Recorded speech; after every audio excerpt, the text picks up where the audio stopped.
Ochihene Osajifo Amwetia of Penny, former president, Etrenana Nana Ado Danquah Akufo-Addo, Ochihima Nana Educhumwa Dokua, our former First Lady, Mrs. Rebecca Akufo-Addo, Deputy Minority Leader, colleague members of Parliament, the clergy, party leaders, family members, Nananum, ladies and gentlemen. Today, we gather in solemn remembrance and profound reflection as we mark 60 years since the passing of one of Ghana's most remarkable patriots, Dr. Joseph Boakye Danquah, who endured ultimate sacrifice for his love for his country and the freedom of her people. His legacy is woven into the fabric of Ghana's political, intellectual, and constitutional development. Dr. Danquah was more than a scholar, politician, statesman, and an advocate. He was a poet, a playwright, and a chronicler of our history, customs, and norms. He was a visionary who dedicated his life to laying the foundational principles of our democracy.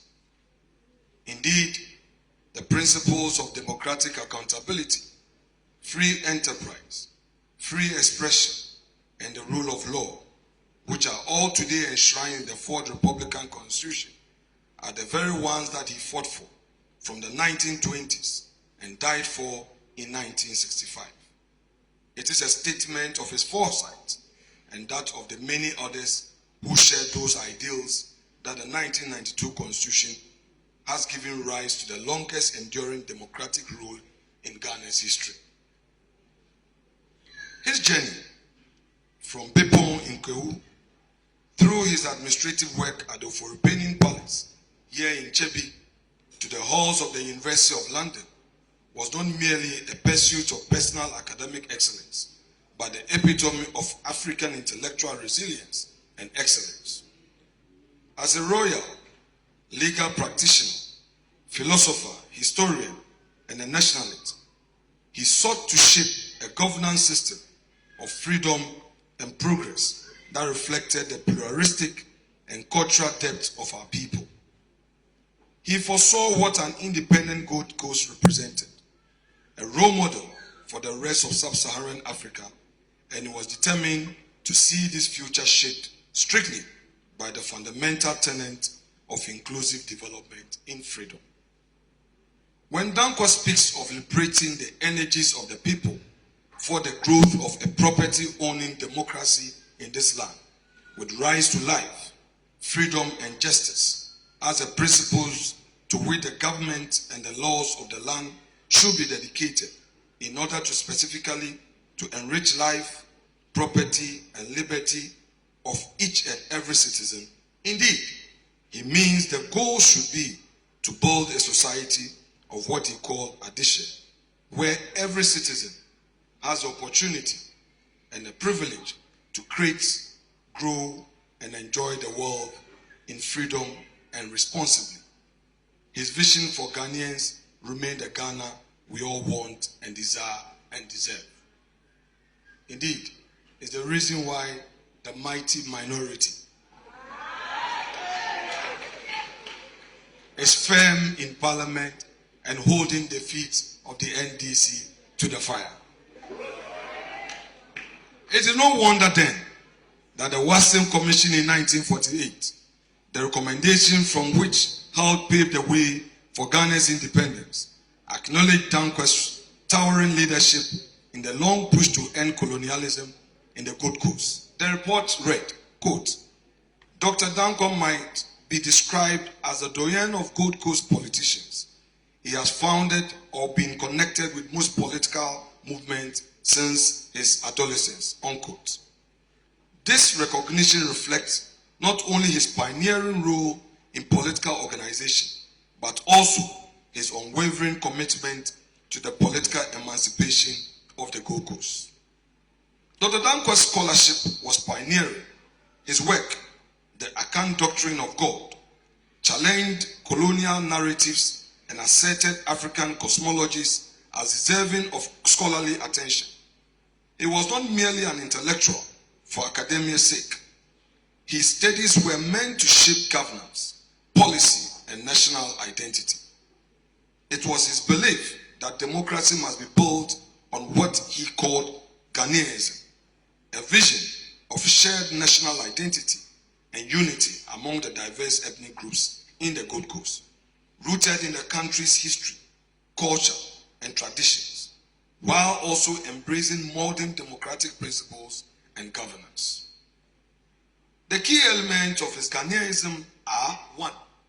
Cultural pride, unity in diversity, and self-determination and democratic values. The name Ghana was proposed by Dr. J.B. Danquah. Proud to independence, Dr. Danquah traveled to England to conduct extensive research on suitable name that will reflect the history, identity, and heritage of the people of the Gold Coast. He spent considerable time at the British Museum and other libraries, meticulously studying primary historical sources on the origins and traditions of the ethnic groups within the Gold Coast.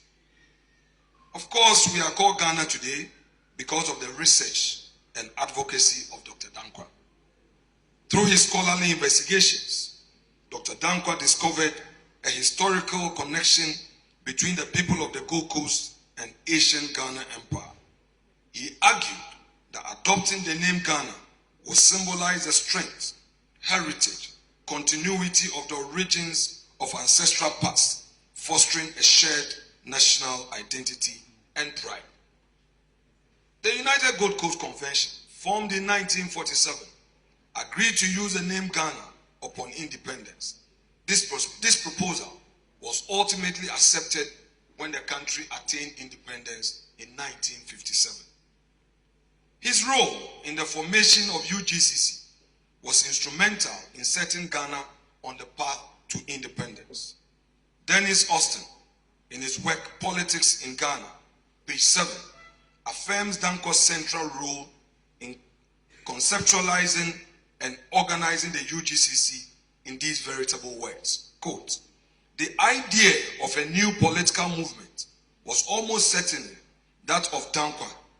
He was associated with several quasi political bodies, representative on the Cocoa Marketing Board for the Colony Farmers Movement, as well as Joint Provincial Council and representative on the Legislative Council," end quote.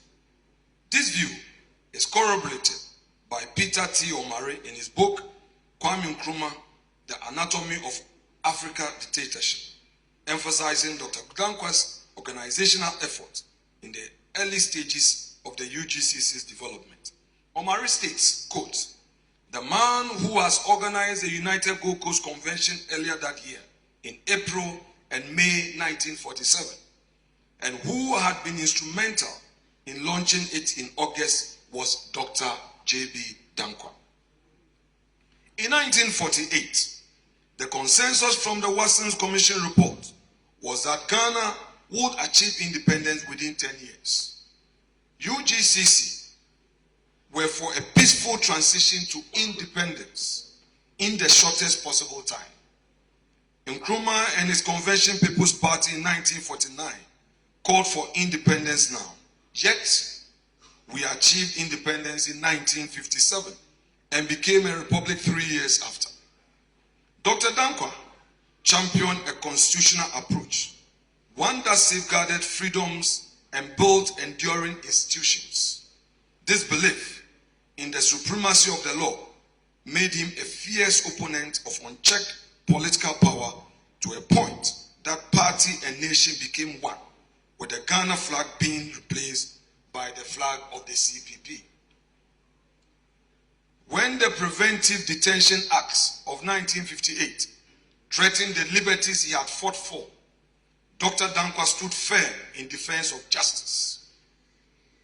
Though his challenge to the acts in court failed, his moral victory paved the way for future constitutional reforms, including the enshrinement of human rights and judicial independence in Ghana's post-1966 legal framework. His tragic death in detention in 1965 remains a somber reminder of the cost of tyranny and the unyielding price of defending a democracy. Beyond politics, Dr. Danquah embodied the delicate balance between tradition and modernity. As Trafo Hine of Achimibwakwa, he understood that traditional authority was not an impediment to development, but a crucial pillar of governance. He envisioned a Ghana where local traditions and national policies complemented each other rather than being at odds. His advocacy for decentralization remains ever relevant as we continue to grapple with governance structures that must both empower local communities and unify the nation.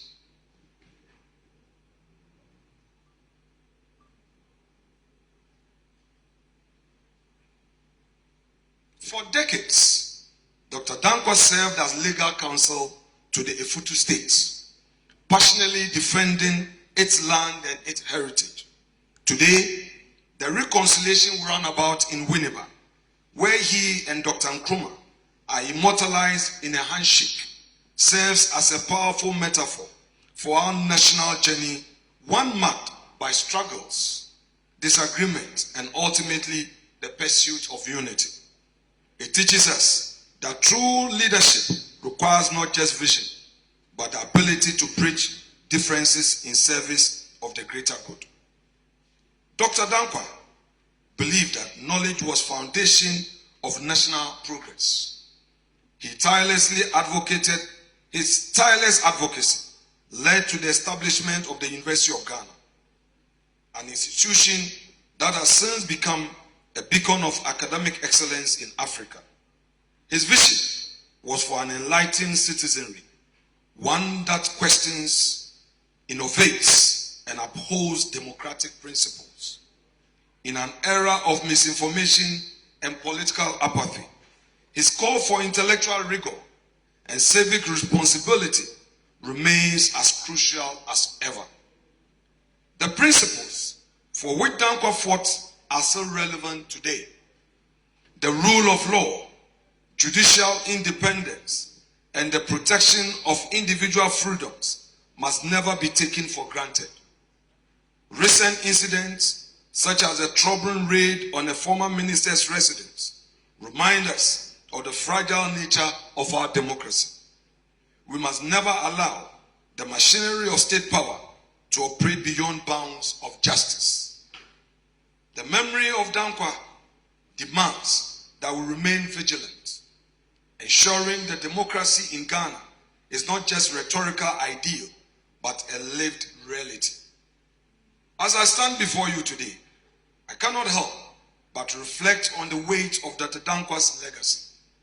His portrait in my office is more than a symbol. It is a daily reminder of the duty we bear as public servants, as citizens, and as inheritors of democracy. His life teaches us that opposition must be constructive, governance must be principled, and leadership must always be in service of the people. Dr. Danquah's story is not one of mere remembrance, but of responsibility. The best way to honor him is not with words alone, but with actions that protect the freedoms for which he lived and died. Let us commit ourselves to preserving justice, strengthening our institutions, and ensuring that no Ghanaian ever suffers that fate he endured. It is indeed a mark of the undeserving indignity and evil that Danquah still endures, that on the occasion of Parliament marking his 60th anniversary, a member of Parliament told a bold and naked lie that Dr. Danquah was a CIA spy. And to support this lie, he quoted from a book that rather nothing but praise for the doyen of Ghanaian politicians, the doyen of Ghanaian's politics. Danquah in his lifetime lamented over these lies against his person from his political opponent when he led effort to raise money from Britain to build Accra Sports Stadium. His opponent twisted it to say, apart from Nkrumah, Danquah and others in UGCC had been bribed to abandon the independence struggle for sports. In the end, we got both independence and the stadium, which still stands today. Danquah lamented how the front of the people, united for greater anti-colonial struggle, was split by those who split from the UGCC to become political opponents. Those who use populist, false propaganda to create unhealthy society of us against them.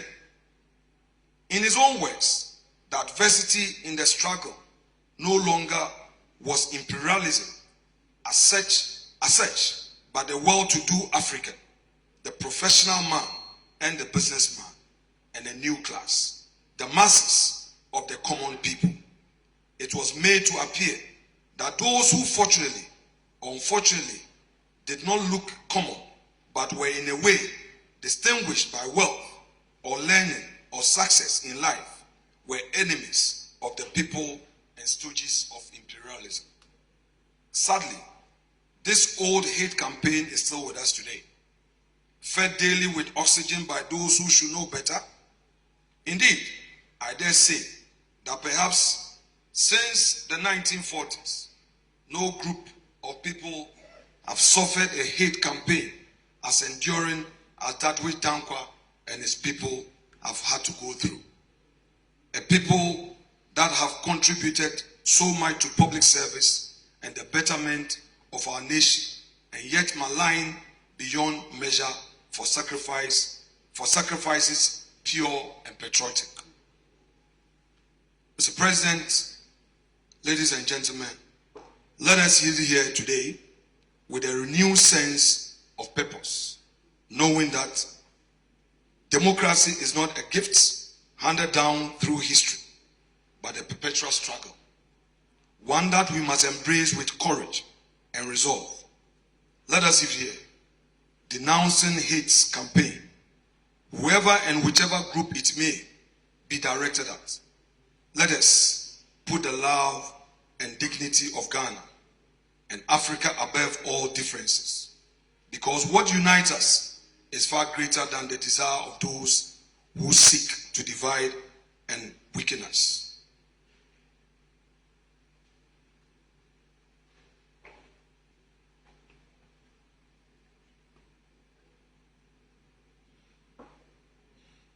Dr. Danquah, in these veritable words, expressed his feeling about Ghana and the role he is to play. Quote, "I am now more than ever convinced that I have never known myself as my Maker knows me inside out. He fashioned me and has used me in his own fashion. And as I see it, the reason why I still live and breathe and I'm able to exert myself in life must be the simple one that my Maker hasn't quite finished with me yet. There are lots more he wants me to suffer and to use me for. I do not myself mind suffering, so long as it is not suffering for myself. To suffer for oneself is the emotions of all suffering. To suffer for others is the greatest spiritual elevation." End quote. This he wrote in October 1961. May the legacy of Dr. J.B. Danquah continue to inspire us, guide us, and challenge us to build a Ghana that truly upholds the principles of freedom, justice, and unity. Ladies and gentlemen, this is a piece from the Minority Caucus in Parliament, the mighty minority. Thank you very much.